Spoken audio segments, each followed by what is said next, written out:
Je suis Emmanuelle Tornero, nous sommes au Havre. Je viens de publier un livre, mon premier roman aux éditions Zoé, qui s'appelle « Une femme entre dans le champ ».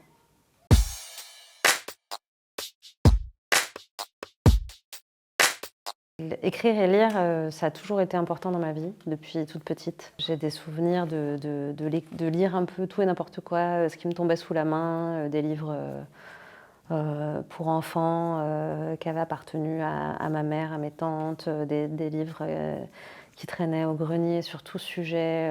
Quel rapport à l'écriture j'avais plus jeune? Je me souviens d'avoir eu beaucoup d'envie de textes, mais d'avoir jamais été plus loin que des petites, des projections comme ça.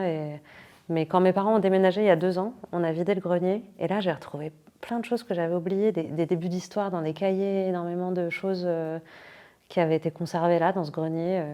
Ça venait répondre à des questions que je me posais à ce moment-là, de d'où ça vient, est-ce que vraiment c'est si profond, cette envie d'écrire? Ça m'a un peu réconfortée, entre guillemets.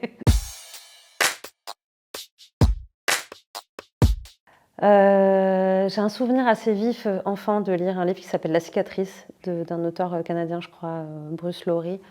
Et ça, c'était vraiment, ah ouais, en fait, je serais curieuse de relire ce texte parce que je sais pas du tout ce que j'en penserais aujourd'hui, mais en tout cas, je me souviens que ça m'a beaucoup touchée, enfant. C'était vraiment: «OK, on peut émouvoir comme ça, avec un personnage, en parlant du réel, quoi, de choses réelles». En tant que jeune adulte, j'ai lu beaucoup des textes américains d'après-guerre, on va dire, la Beat Generation et suivants. Et puis, il y a des choses qui m'ont pas mal impactée sur les petites vies, des petites choses. Je pense à Raymond Carver, par exemple. Ça, c'est quand même un grand souvenir de découverte. Après, il y a eu Duras qui a été immense pour moi pendant longtemps, qui était un gros choc esthétique pour le coup, ouais, qui a accompagné mes 20 ans, on va dire, mes années de 20 ans. Et puis Annie Ernaux.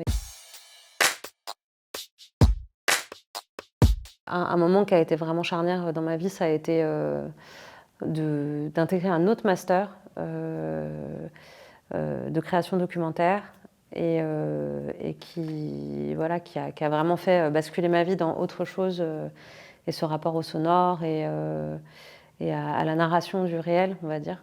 Et qui est un master qui se trouve à Angoulême, qui s'appelle le Créadoc, qui à l'époque était dirigé par un monsieur qui s'appelle Denis Bourgeois, qui était écrivain et qui est toujours écrivain et qui est toujours là et qui m'a vraiment accompagnée dans ces questions de comment on raconte, comment on va chercher à raconter de la manière la plus singulière, en tout cas sur mesure, une histoire, qu'elle soit réelle ou pas en fait. Et ça, je crois que ça a été assez déterminant. Ça m'a aidé à affirmer mon style, ça m'a aidé à me faire confiance. Ouais.